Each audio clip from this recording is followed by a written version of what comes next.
유재은 법무관리관이 대통령실에서 전화를 받았다고 그랬잖아요. 그러니까요. 요 관련해서 MBC가 어제 또 보도한 게 있었죠. 그 앞부분 저희가 좀 영상 보여드리겠습니다. 최상병 사건 수사 외압 의혹에서 대통령실이 개입한 정황이 추가로 확인됐습니다. 작년 8월 2일 해병대 수사단이 경찰에 넘겼던 사건 기록을 군 검찰이 회수한 날 의혹의 핵심 인물들 통화 목록에 윤 대통령 개인 번호가 여러 차례 등장했다는 소식을 전해드렸죠. 그런데 이날 대통령실의 누군가가 직접 사건의 핵심 인물인 유재은 국방부 법무관리관과 통화한 사실이 새롭게 확인된 겁니다.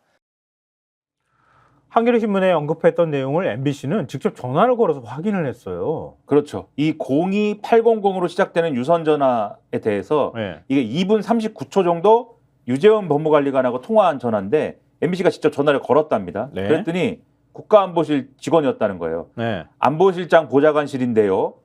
라고 답을 했고, 그러니까 이걸 답을 이렇게 해주는 것도 신기합니다. 막 전화를 걸면 관등성 변호사 해야 되잖아. 02800에 몇 이렇게 걸면은 나 그 800으로 전화 오는 거 70이라고 헷갈리면 안 되겠다. 앞으로 전화 잘 받아야겠다. 그래, 800. 네. 800. 거기다 전화를 하면은 안보실장 보좌관실인데요.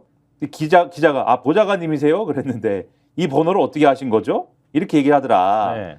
그래서 MBC 기자하고 통화를 했는데 자기가 국가안보실 직원이라고 했고 다만 올해 부임해서 작년 8월 상황은 알지 못한다고 했다고 합니다. 네. 그러면 전화번호가 바뀌지 않았다면 이때도 대통령실 국가안보실 소속이 누군가가 유재은 관리관한테 직접 전화를 한 것일 텐데 이에 앞서서 낮 1시 51분에는 유재은 관리관이 경찰에 직접 전화를 해서 기록 회수를 밝힌 상황이었죠.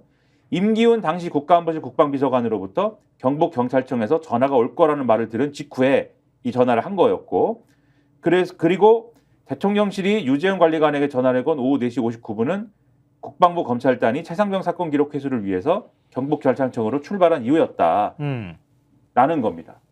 그럼 앞서 한겨레 기사에서 이 직전에 이시원 비서관하고도 통화를 했다. 네. 이렇게 나오지 않습니까? 네.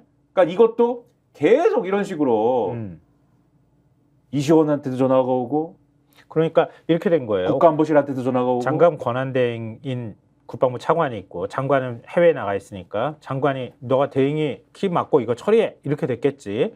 그러니까 이 권한대행은 전반적으로 국방부에 있는 걸 지휘하는 상황이었고 이 사람이 또 지시를 할 거 아니에요. 신범 처리. 그럼 유재현한테 지시를 하든 뭐 군 검찰단에다 지시를 하든 뭐 어떤 방식으로든 지시를 할 거 아니에요. 그럼 실무자급으로 내려간 거야. 그거는 실무자급 선에서 계속 이걸 어떻게 처리해야 될지 유재훈이 중심 축이 돼가지고 계속 연락을 주고받았다는 거 아니에요 지금.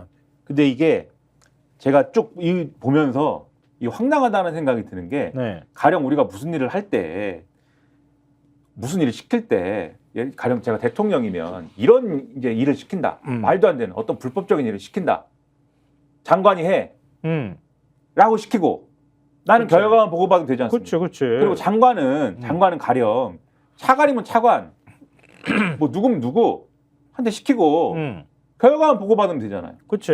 그리고 그 시킨 사람은 그 밑에 실무단에서부터는 뭐 이 사람 저 사람들하고 통화를 하고 할 수 있는 건데 그러니까 여기서 웃긴 거는 그 일이 이렇게 프로세스가 쭉 진행되는 과정에 계속 중간에 대통령실이 계속 중간에 확인을 하거나 시키거나 이거에 대해서 뭐 정당화할 수 있는 논리를 얘기해 달라고 하거나 이렇게 들어간다는 거예요. 그러면 이 얘기가 컨트롤 타워라는 게 대통령이 장관한테 시킨 다음에 장관이 컨트롤 타워였어야 할 수도 있는 거고 장관이 누구한테 시켰으면 또 그 사람이 컨트롤 타워였어 이렇게 얘기할 수도 있는 건데 지금 대통령실이 다 중간에 다 이렇게 다 전화하고 실무단위까지 다 개입하고 심지어 대통령도 장관한테도 전화하고 차관한테도 전화하고 막 이런 거잖아요. 그럼 이것의 컨트롤 타워는 이거 다 정확히 보여주는 게 뭐냐면 컨트롤 타워는 대통령실이었던 거고 대통령실이 그리고 대통령실의 어느 한 부서가 아닌 거고 한 사람이 아닌 거고 대통령실 전체가 이 컨트롤 타워였던 거고 그러면 대통령실 전체가 컨트롤 타워일 수가 있습니까? 그럴 수 없죠. 컨트롤 타워는 그 위에 있는 한 사람. 대통령이 그렇죠. 계속 확인을 하는 거죠. 근데 그렇게 확인하는 이유는 생각대로 잘 안 되니까. 그러니까 그렇게 하기 어려우니까. 그렇죠. 그렇게 하면 또 안 되니까. 이걸 알고 있었던 거지. 밑에서 계속 막히니까. 막힐 것으로 생각되고. 그렇지. 해병대 수사단이 말 안 듣고. 그렇죠. 그리고 김기한은 잘 안 움직이고. 그렇죠. 국방부 장관은 이것도 겁나니까 또 저는 외국에 나가 있어요. 저 외국에 지금 외국에 있어서요. 통화가 네. 전화도 끊어졌다며. 와이파이가 끊어져. 안 들립니다. 안 들립니다. 안 들려요. 끊었을 수도 있어. 끊었을 수 있어. 전화. 그러니까요. 와이파이가 안 터져요. 네, 기록 회수요. 안 들립니다. 안 들립니다. 이렇게. 야, 창한테 전화해봐. 뭐 이러고 막. 그리고 국방부한테 연락을 하니까 우리가 경찰을 움직이기는 어렵고요. 이미 저 수사본부로 넘어가가지고 경북경찰청에 가 있는데 그랬더니 이시원이가 경북경찰청으로 막 연락을 돌려가지고 법률비서관실의 행정관이 막 전화하고 파견 경찰이 그렇죠. 전화하고 그쪽에서 연락 오면 얼른 낼름 줘. 이거 딱 그걸 하고 그리고 연락하고 그다음에 임기훈 국방비서관은 일단 대통령실이 컨트롤 타워니까 임기훈 국방비서관은 유재원 관리관한테 전화를 해가지고 지금 경북경찰청에서 전화가 올 거거든요. 그냥 모르는 번호라고 안 받지 마시고 그거 받으셔야 돼요. 이렇게 하고 이게 안 되는 거를 계속 위에서 쪼면서 시킨 거예요. 그러니까 기본적인 행정 절차상으로 공무원들 그건 굉장히 중요하게 생각하잖아요. 그러니까 다 공문 보내고 왔다 갔다 하는 거지. 근데 그거 없이 갔던 걸 다 대가져오고 난리가 난 거야. 그러니까 그걸 어거지로 막 하게 만들다 보니까 이렇게 복잡하게 문제가 풀린 거야. 그렇죠. 꼬인 거. 그러니까는 대통령이 사방에 전화를 하고 대통령실 사람들도 사방에 다 전화를 해야 되고. 대통령 맞아요. 대통령이 맞기는 해요. 한겨레 구명 기사 다시 한번 보여주실래요? 국방부 법무관리관실 조사본부에 임성건 혐의 빼라. 사실상 지시했다라는 내용이 들어가 있어요. 요 기사 밑에 기사예요. 네. 이게 뭐냐면 한겨레가 국방부 법무관리관실의 해병대 변사 사건 관련 의견 요청에 대한 검토 결과 일종의 이제 보고서 같은 형식이죠. 여기를 보면 이걸 입수를 했대요. 1사단장, 7여단장의 경우 수색작전 관련 안전 통제 대책을 제대로 강구하지 않는 등의 과실이 있다면서도 사실관계 적시, 관련 자료 기재 뒤 통보라는 처리 방향을 적시했다고 합니다. 그러니까 임 사단장의 과실이 있지만 최상병 손직과 인과관계가 명확하지 않으니 혐의자가 아닌 관련자로 적어 경찰에 사건을 넘기라는 취지였다고 합니다.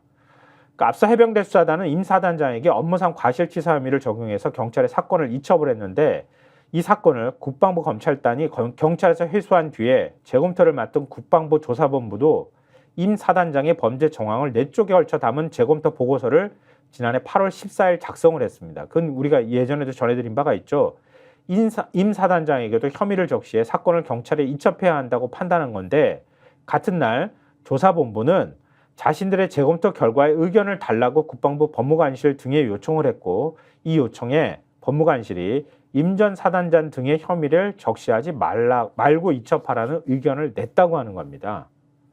법무관리관실은 포 11대 대장과 7대 대장은 혐의를 적시, 1사단장 등 4명은 혐의 적시하지 않고 관련자로만 기재, 나머지 2명은 사실관계만 적시로 의견을 냈다고 합니다. 조사본부는 법무관실 의견 접수 열흘 뒤인 지난해 8월 24일 사건을 경찰에 재이첩했는데 법무관리관실 의견서 내용대로 사건 처리 결과가 바뀌어 있었다고 합니다. 근데 이걸 제가 읽어드리면서 어떤 생각이 드냐면은 대통령이 경로했던 이유가 수사권도 없는 해병대 수사단이 왜 혐의를 적시해서 넘기냐고 법을 지키라고 화를 냈다는 거잖아요. 그렇게 주장을 하고 있죠 지금. 근데 그러면은 국방부 검찰단은 왜 누구는 혐의를 적시하라고 하고 누구는 하지 말라고 하고 그래? 그래서 경로의 이유가 그게 아닌 것 같은데 이렇게. 아닌 것 같은데가 아니라 아닌 그렇죠. 거지. 이렇게 했다는 얘기는. 네. 이렇게까지 대통령실하고 다 관여를 해가지고 국방부 검찰단이 이런 그림을 만들어서 이렇게 해라고 조사본부한테 사실상 지시를 하다시피 했는데 압력을 넣었는데 조사본부가 끝까지 저항했다고 하는데 검찰단에서 이렇게 혐의를 적시하고 누구는 혐의를 적시하지 말고 이렇게 했다는 얘기는 그동안에 여권에서 얘기하거나 대통령실이 주장했던 건 새빨간 거짓말이라는 얘기야. 그렇죠. 말도 안 되는 얘기죠. 심지어 여당 내에서도 그런 주장에 대해서 어떤 의원이 김웅 의원이 무식한 얘기라고 했었어요. 그래. 무식한 얘기다. 근데 아직도 그 얘기를 합니다. 근데 이거 꼭 기억해 주십시오. 구독자님들도. 저희가 얘기할 때 오셔가지고 라이브로 관전하시기 바랍니다. 반드시 주변 사람들 데리고 오시기 바랍니다. 구독, 좋아요, 알림 설정 해주시기 바랍니다. 좀 살려주십시오. 저 좀.